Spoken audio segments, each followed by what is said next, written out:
Okay, I'll get started. I thank you all for being here. I didn't expect a big crowd.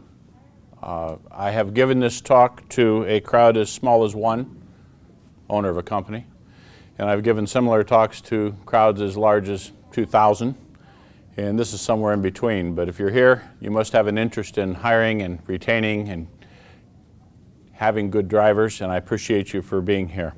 I'm a crusty old trucker. I grew up in trucking. I worked in many different trucking companies and started Avatar and Avatar Fleet about 25 years ago. Our focus is principally on people and how we can address performance issues in an organization by focusing in on the people. So while you see the shiny trucks down there and the CNG and the beautiful tires and the great transmissions, not our thing. We can't be very much help there. But if you have problems with people, we might be able to help, and that's why I'm here today, to talk a little bit about people. With that, I really want to talk about two things today. The first portion of my presentation is talking about what we call the driver problem. Anybody have a driver problem here at all? No? You don't have a driver problem? Get out of here. We like to refer to it simply as the driver problem. We want everyone to start to consider it the driver problem rather than a host of or different series of problems. But the problem is this. Today it is difficult to find, attract, hire, inspire, and retain quality drivers. There are a host of reasons why, and we believe that it's the nemesis for the industry. We believe it's the one thing holding many organizations back. And when we can bring a partial solution to that problem through this moment of illumination, we're proud to help you in any way we can. So we'll talk a little bit about the driver problem and why it exists, and perhaps have you look at it just a little bit differently than you do today. And then I'm going to bring up 5 specific strategies that you can use to improve the performance of your people and partially, and never completely, but partially solve the driver problem. We had a wonderful party last night, and the vice president of the ATA was at our business, Neil. Yeah. And we were talking about what my vision is for the future. I says, we're going to solve the driver problem in America. And he started cracking at me. He goes, you better go have another martini. He goes, this just isn't going to happen. I says, well, we're not going to solve the problem, but I promise you we are going to make a little bit of a dent. So let's talk a little bit about the driver problem. It's an age-old problem. In 1987 or 1988, I wrote a paper called The Driver Shortage in America. It was about a 135-page white paper citing all sorts of demographics and statistics. It was when I was working for a little company called Progressive Insurance here in town. We were writing a lot of truck business at the time. Ironically, that problem persists today, and it's not a whole lot different than it was in 1987, with a few notable exceptions. Today, we have the CSA. Today, we have demographics working against us.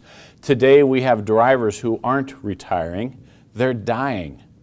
They're unfortunately dying in their 60s. They don't even make it to their 70s if they even stay with us that long. Young people are not joining this industry today. It doesn't have a lot of bells and whistles to it. It's not Google or Apple. It doesn't have a website to it. And they say, why do I want to be a truck driver? So we're challenged by the demographics, and we're also, as you know, challenged by the CSA and some of the other hassles that are brought upon by regulatory compliance and regulatory issues that people just throw up their arms and say, screw it, I'm going to go build houses or work in a factory or do something else than this. This is too much suffering and pain. So the age-old problem is there. The demographics are getting worse. Meanwhile, many of you are turning down loads. How many of you here have one or more empty tractors against the fence right now? And every single day that goes by, you look at that tractor when you pull in and you get a knot in your stomach and you say, there's another load I could haul, right? Because there's no shortage of freight. The phone's still ringing. People are still calling, going, I got a load for you, and you don't have a driver to fill that tractor and send them down the road. And that's an ongoing problem for almost every one of our clients and almost everyone I know in this industry today. I'm going to steal just for a moment. I was with a trucking company, one of our clients. He has about 500 drivers. And he was doing a presentation to all of his drivers. And he said, last year, and he was being very transparent with them, he said, last year, we brought in about $81 million. He goes, last year we spent about $81.5 million. He goes, we bring a lot of money into this business, but we have a hard time making it stick. And I said, do you mind if I steal that idea? Because I think that's the same thing as the case with drivers. We bring a lot of drivers in, but a lot of drivers go out the back door. We're having a hard time getting them to stick. And so I call that Teflon trucking here. We bring them in, they last 3 or 4 months, and then they leave. However, I would also argue that a lot of you probably have drivers who have been with you 5, 10, 15 years, right? They're reliable, they're safe, they're good with the customers, they show up on Monday morning after payday on Friday, they're there for you. Meanwhile, there's this other cadre of people we keep churning through. And so when we think about the driver problem, we first have to figure out, why does a driver come to work for you in the first place? And why does a driver ever choose to leave you and go somewhere else? And with that notion, I'd like to just drag you into Psych 101 for about 6 minutes here and talk a little bit about human behavior. We spend a lot of energy, and I spend a lot of my personal time trying to understand why people do the crazy things they do.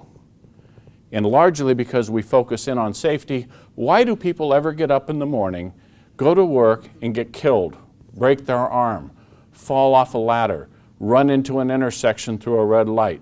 We study human behavior trying to sort out what makes people tick, what makes them do these crazy things that harm themselves. Why would these people hang from ropes on a picnic table, over a cliff, 550 feet up in the Swiss Alps, and of course, drink at the same time? I'm guessing you have to drink first just to do this, but why would they do this? What makes people tick? We're going to go backwards in time about 115 years to Skinnerism. We're going to talk basically about what's called behaviorism. It suggests that for every behavior or action you take, including coming here today, there was an antecedent that prompted it, and there was an expected reward that you thought you'd get. So the antecedent might have been, there was a notice out there that we're going to talk about driver retention. Oh, I got a problem with that. Maybe I'll go to this. The behavior was coming to this talk, and the reward perception was that you were going to get something out of this, so my hope is to give you something today. Real simply put, I'm thirsty.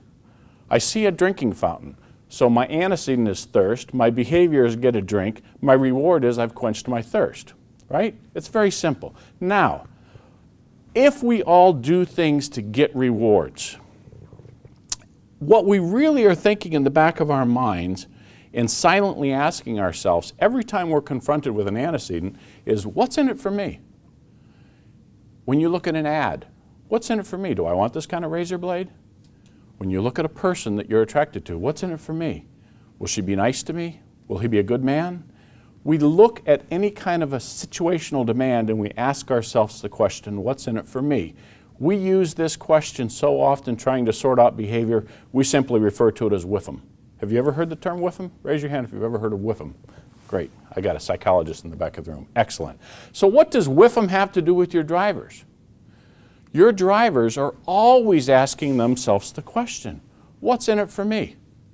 The drivers who don't know you, the drivers who don't work for you, the drivers who do work for you, the drivers who left you last week, they're all asking themselves, what's in it for me? Why do I want to be here at Unger Boone Trucking? Why do I want to stay?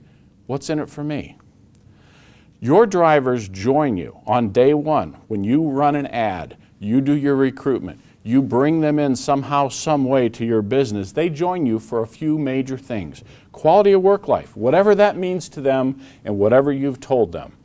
Good pay, and I would argue to you, good pay is not how many cents per mile, but more likely how efficient you are as a business. Your customers, your lanes, your ability to turn that driver after he's unloaded and get a new load and get back out on the road because he's only making money when he's rolling wheels. And so your efficiency has a huge impact on his pay. Attention and respect, something that every single one of us wants and desires and needs just as a part of our life. And finally, a voice at the table. They join you on day one for those things. And on day one, I will guarantee you that the positives outweigh the negatives, or they would not have joined you. They took in all the information you gave them from the ad, from the interview, from meetings, from testimonials from your drivers, and they made a balanced judgment and they said, joining this company is a good thing for me. It answers the what's in it for me. There's more rewards here than there are punishments. There's more rewards than there are downside. I'm going to join this company. So they join you for that quality of work, good pay, attention and respect, and a voice at the table. Why would they ever quit? On day one you gave it to them, didn't you? On day one you promised it to them. They're getting what they wanted. They said, what's in it for me? This guy's got all the stuff I want. I'm going to join up. And then at some point, a month, 2 months, 3 months down the road, they say, take this job and shove it. I don't want it anymore. I'm going somewhere else. That's because the negatives, once they got into the reality of the job, started to outweigh those positives from day one. That teeter-totter balance went out of balance, and they leave you. Drivers join you for quality of work life, pay, attention and respect, and a voice at the table. They leave you for those same reasons. They didn't get enough of those things that they expected, and so now they have wanderlust. They're going to go down the street and look again. Oh, maybe these people have pay, competency, attention, and a voice at the table. They left you for the same reasons they came to you, and they're coming to you having left somebody else for the same reasons again. And we just have this crazy churn going on all across the industry. So there was a study done of which we contributed about 2,000 data sets.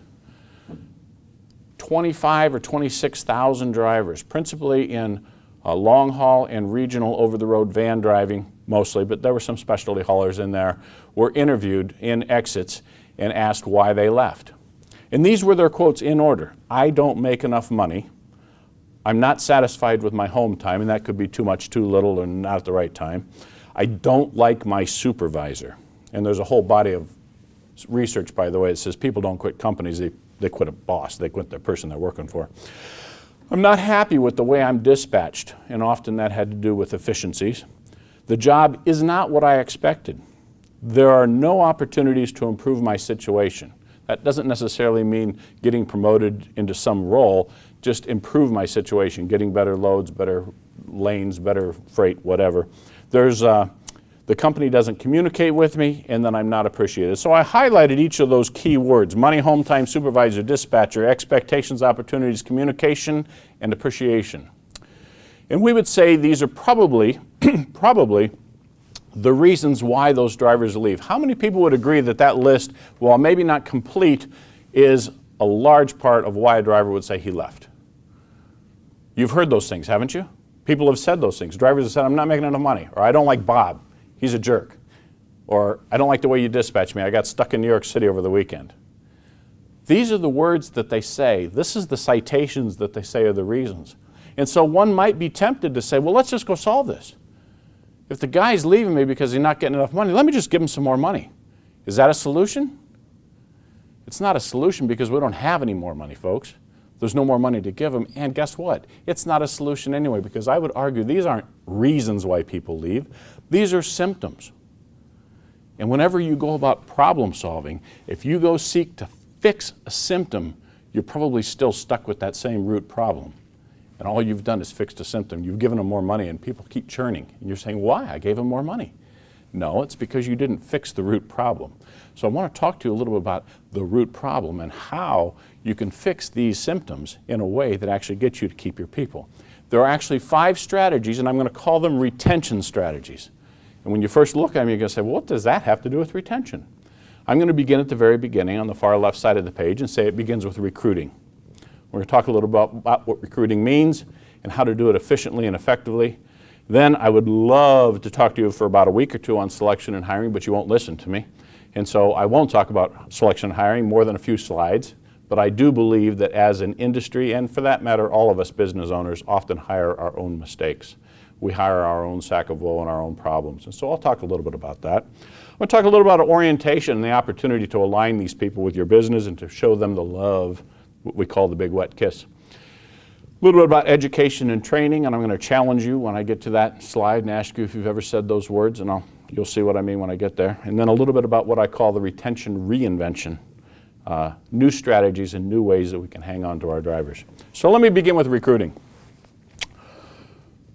In the industry, in trucking, most people think of recruiting as getting drivers, putting them through the process of the paperwork, having them pee in the cup and handing them the keys and getting them out on the road. I would like to carve out recruiting and say recruiting is the activity associated with finding and attracting them to your front door in the first place. It's not all that other stuff. It's not selection, it's not orientation, it's not credentialing. It's come on down, we've got a $495 Pontiac for you. We got a great job for you. And some companies do a better job than others. And many people spend gajillions and gajillions of dollars on recruiting. And if you open up any one of the magazines at a truck stop or get online, you'll see that almost everyone's ad reads the same way.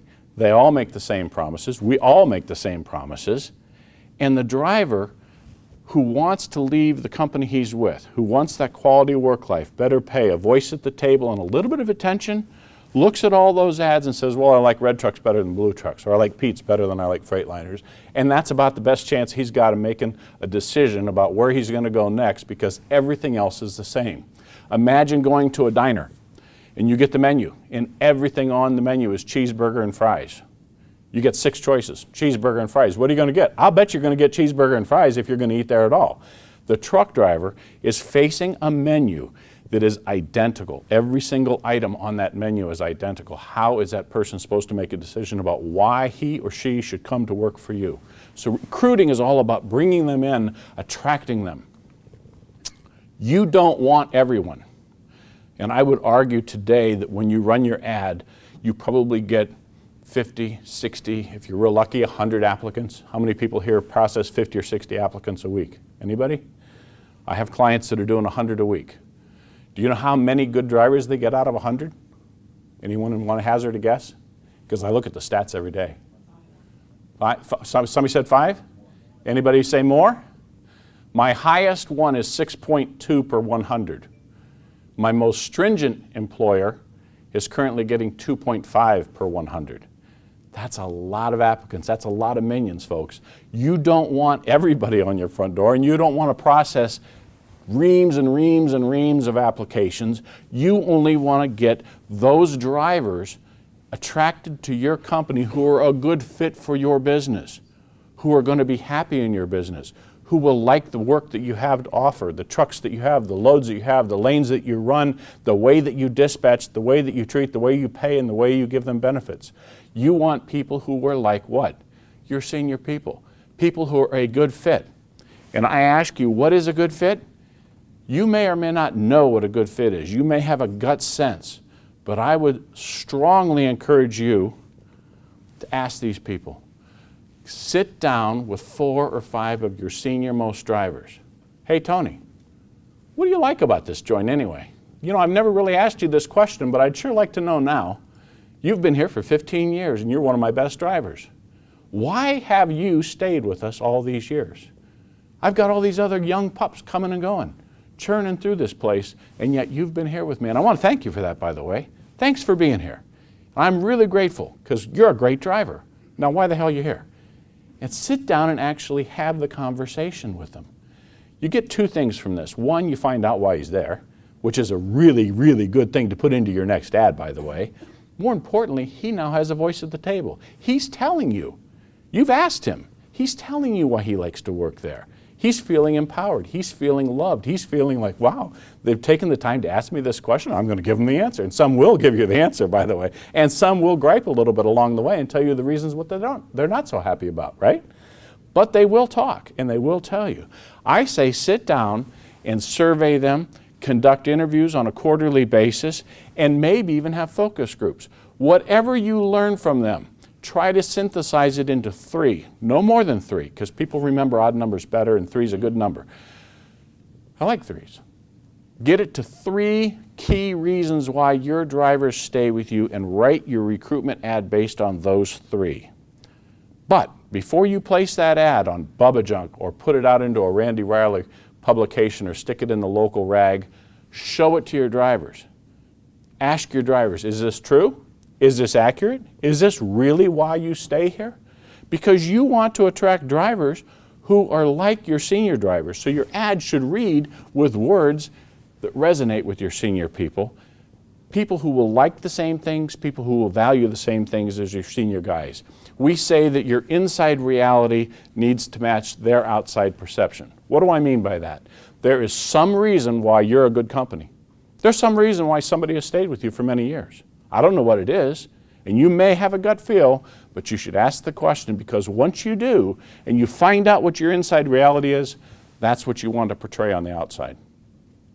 Today, what's portrayed on the outside is respect, home often, new trucks, great maintenance, best pay in the industry, and a whole host of other platitudes that everybody else says. Even if they're lying, they're saying the same things. And when they say those same things, all it does is lead to just noise. And the applicant can't sort out all that noise and find out why you're best. Find out why you're best and build your ads and your recruitment efforts around that. Make sure it's true and have something good to say, and make sure your senior people look at it first. I guarantee you, if you can attract drivers based upon this little formula alone, you have a better chance of hanging on to them longer, because you're going to be attracting people who like what you are all about and who value what your senior guys are all about. Once you do attract them, the next art and act and science is what? Selection and hiring, right? I'm going to challenge you. Scott, who's in here somewhere probably, was driving through the Carolinas, right? On a back road, going to visit some of our customers. And fortunately, this was not a customer of ours. But he did come across his sign and decided it was worth stopping his car, pulling out his cell phone and taking a picture. If this is both your recruitment and your selection process, you've got a problem. We did not stage this. This is real. This is on the side of the road somewhere in the Carolinas, and somebody's using this as their mechanism for recruitment and hiring. Kind of scary, huh? All right, so don't do that. Today, you bring in those 100 applicants that I spoke of before, of which several may very well be qualified. What does qualified mean? Well, they've got a CDL-A, they can pass the drug test, there are not too many points on their MVR, their CSA is not too dirty. All right, so we say they're qualified. They can pass a DOT physical, 391, 41, whatever. Is that the criteria by which we hire somebody? Do we make the decision based solely on the minimum requirements? If I showed you these 3 drivers right now, how many people would pick the driver in the middle? He looks kind of angry, doesn't he? How about the guy on the right? Is he kind of looking happy there? No, usually this is kind of a dummy test, but usually I show these 3 qualified drivers to everybody, and everybody says, oh, y'all take the guy on the left. Well, that's the guy that just ran the intersection and killed 3 people. You can't tell a quality that leads to safe, good customer service, good, reliable, conscientious, emotionally stable behavior based upon the minimum qualifications. You need to dig deeper than that. You need to find the character of this person. And I would argue you want to find somebody who's like your senior drivers. Why? Because if they like the same things, if they value the same things, I can just about guarantee they'll be reliable, safe, and good with your customers. Why do I say that? Because your senior drivers wouldn't be your senior drivers if they weren't doing those things. And so if you find applicants who are like your senior drivers, who value the same things, who answer the questions the same way your senior drivers do, you're much more likely to find more people who will stick, and you won't be Teflon trucking any longer.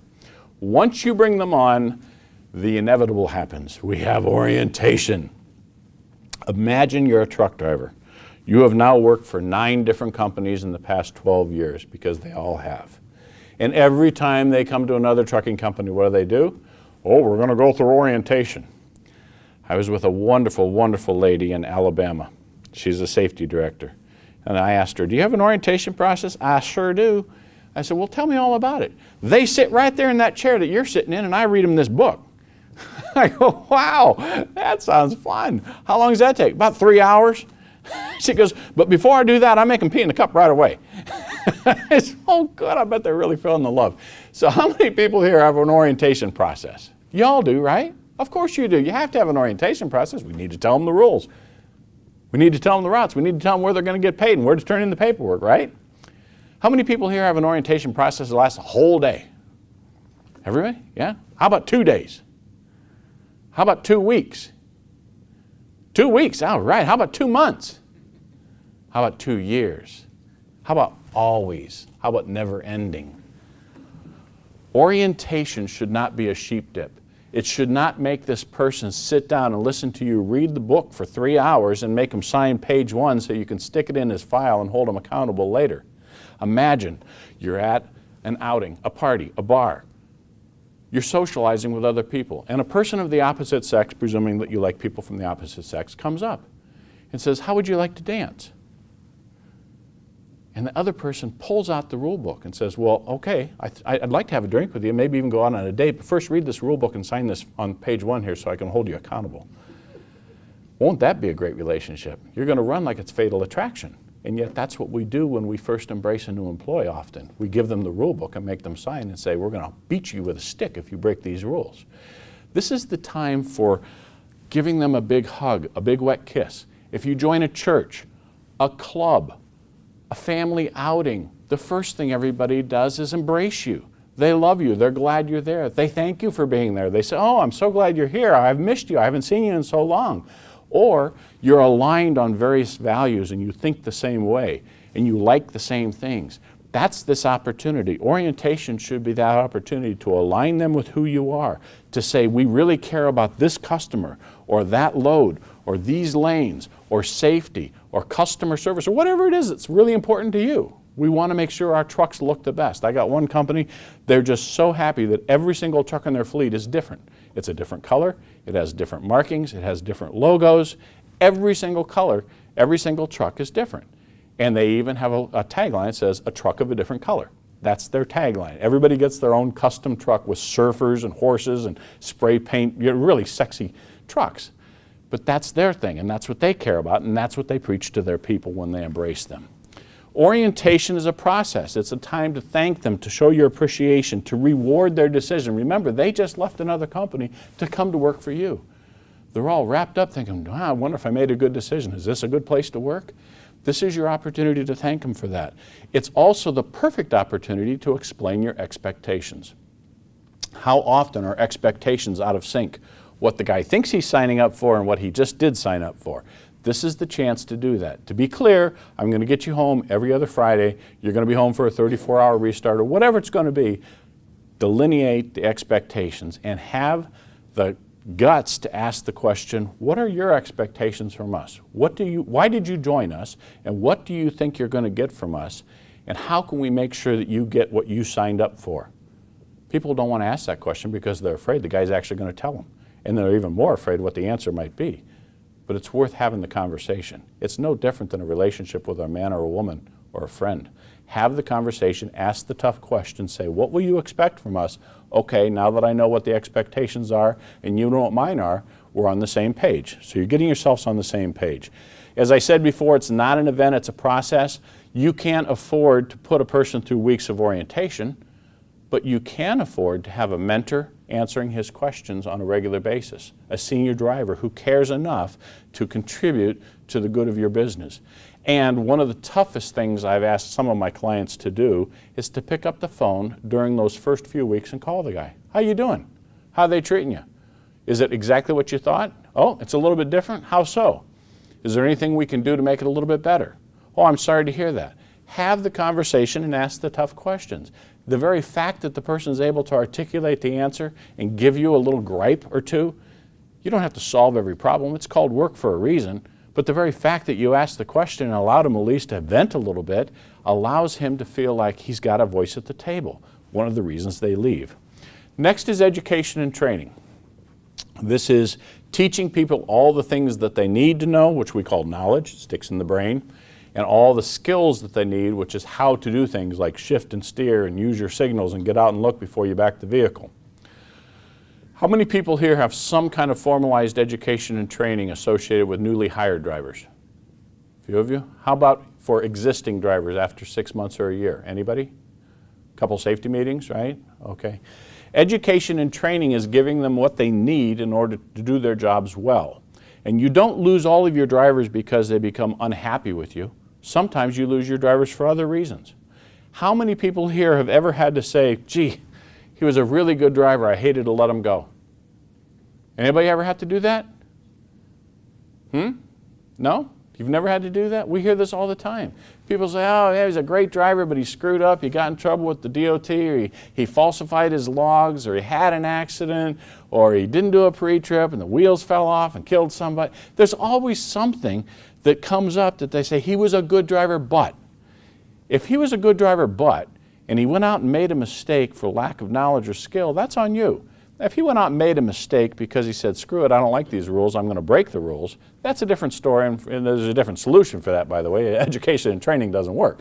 But if they make those mistakes for lack of knowledge or skill, that's on you, and that's your opportunity to improve your retention through better education and training. But as long as I'm on the subject of education and training, I can tell you where to start. Start with your dispatchers. Whether you call them fleet managers or dispatchers, people quit their boss, they don't quit their company. Make sure that you have some kind of a formalized development process for these folks.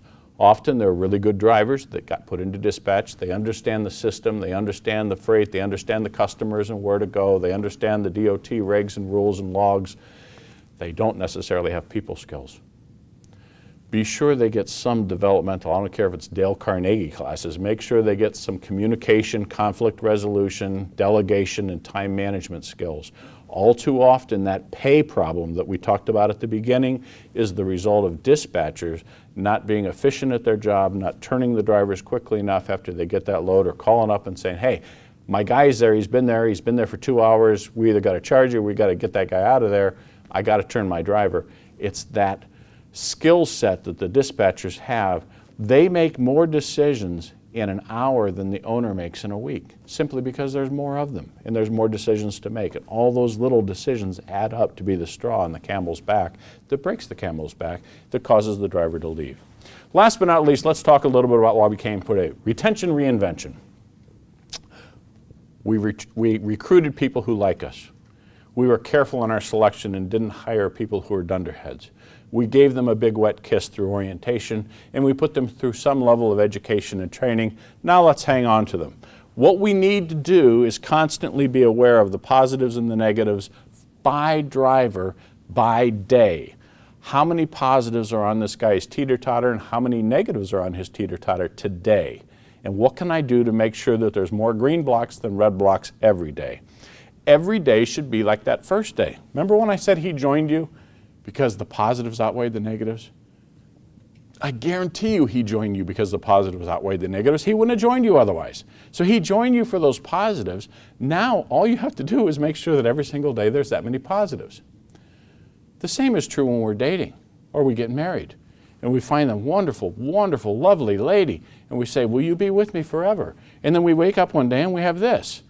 And you go, yikes, now what do I do? Sorry, I couldn't resist that picture, sorry. All right.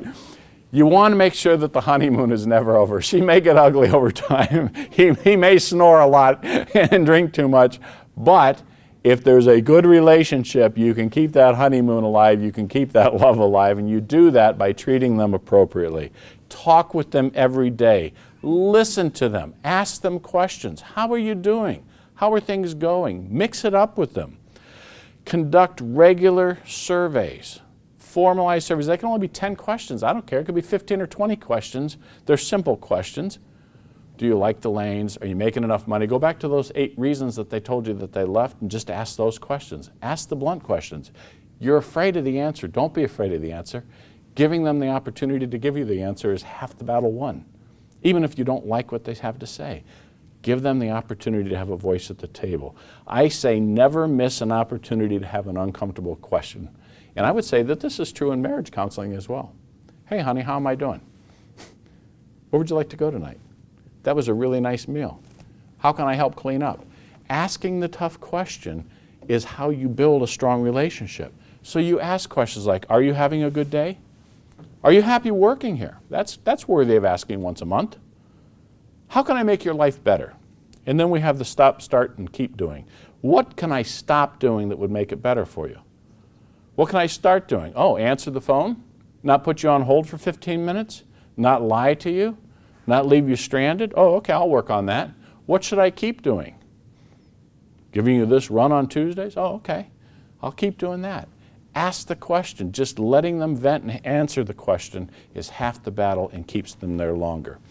Another key element is in your dispatch, if at all possible, please try and make sure there's a one-to-one assignment of drivers to a dispatcher.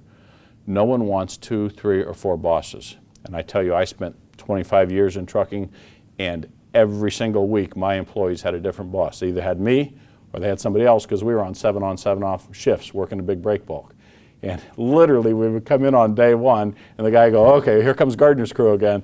And they would know that there's a whole new set of rules and a whole new set of norms and a whole new set of way of doing things from that other crew that was there for the last 7 days.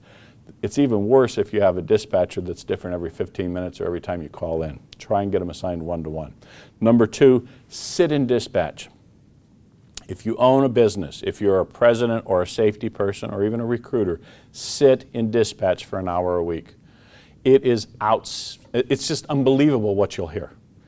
It's just unbelievable. I have sat in dispatch for companies that have 8,000 and 9,000 over-the-road drivers and watched people put people on hold and then chatted up with the dispatcher about, wonder how long he's going to last. Wonder how long he's going to last here. And they have 250% turnover. I wonder why. The guy's stranded on Squedunk, Idaho, and the dispatcher's putting him on hold, bragging about how long it's going to take and betting how many seconds it's going to take before the guy hangs up and gives up. That's ridiculous. We got our hand fighting our foot at that point. Sit in dispatch and listen to the way the dispatchers are talking to the drivers and the way they're answering their questions and whether or not they're asking those tough questions. Make sure your dispatchers do have those skills. Either hire them because they had them already through great leadership development, or make sure they go through some formalized process. And finally, tie a chunk of their compensation to turnover. That will get their attention, even if it's only 5 or 10%. Make sure that they know that that's a metric that you're going to look at by person. What was your turnover last month or last quarter? I'm going to tie a piece of your compensation to that. Guess what? Once their compensation is tied to that, they'll start to think of their own clever ways to hang on to those drivers. So going back, I said that these were symptoms. I don't make enough money, home time's not right, I don't like my supervisor, I don't like the way I'm dispatched, unfulfilled expectations, not enough opportunity to better myself, bad communication, and low appreciation. Then I shared with you 5 strategies: recruitment, selection, orientation, education, and retention, reinvention. And you're saying, wait a second, those things don't line up, do they? How do those solutions manage those symptoms? Without getting into the level of the detail, I will tell you that we have aligned each of these solutions with each of those problems. And you'll find that all of these problems over here begin to evaporate when you do a better job of the 5 biggies: recruit, select, hire, orient, educate and train, and treat them right, lead them properly, communicate and listen to them. There are 3 kinds of drivers that you better care about. You better care about drivers who don't work for you. There's about 1 million of them out there right now. I know you care about them. If you're a recruiter, you really care about them. You want them all to come work for you and apply for you right now, right? But you better also care about the drivers who work for you right now, today. We've been at this now 45 minutes and somebody's just left your company. I don't know who. I don't know what his name is, but he's been wooed away by somebody else while you're sitting here trying to figure out how to keep him. He's going somewhere else. And you ought to look at those drivers who used to work for you, because they're a known entity. They may not have been perfect, but don't dismiss them all as, oh, he was a dirtbag, I don't want him back. No, he wasn't a dirtbag on day 1, and he wasn't a dirtbag on week 1 or month 1. Why did he leave? How can we get him back? These people are all your prospects. Every single one of them is a prospect. But we treat the guy who doesn't work for us a whole lot better than we treat the fellow who does. We should be treating him like a prospect as well. And that's how I say retention is a lot like recruitment. We say all these wonderful things to a person we don't know. Why don't we say those same things to someone that we do? We should never quit recruiting. Never. It's an ongoing process to make sure that they know that they're loved, that you're listening to them, and that you have a good job for them and you want to treat them right, because otherwise someone is out there saying those false words, those platitudes, to woo them away and to get them to come to work for them. And when that driver leaves you and he goes there, he's going to find it's not a whole lot different, because it's trucking, guys. It's a tough job. It's a tough business. And I'm not here to tell you that anything I've told you here today is easy. It ain't. It's heavy lifting. It's difficult work. But I have seen companies take their turnover from 300 to 80%. I've seen companies take their turnover from 80% to 15%. It can be done, but you've really got to be vigilant across the board on all those people processes. It's a tough challenge. It isn't going to get any better. This is just going to get a whole lot worse as those demographics people my age, we're all dying. I mean, we're out of here. We're checking out. And I tell you what, the young aren't joining in as quickly as you would like them to. We have to hang on to those quality folks, okay? I thank you. I would love to answer your questions if I may. I have also brought several white papers up here that are a very deep dive into the psychometrics that drive some of this conversation right here. Some of the studies that we've done and participated in, they're well worth your read. I strongly suggest you grab one and take a look at them because there's a lot of information in there that's valuable to you. Well, thank you all for sitting in the back of the room and making me talk loud. I appreciate that. And thank you for coming. And I hope you can find some grain haulers out there by Sandusky to haul your products for you, my friend. All right?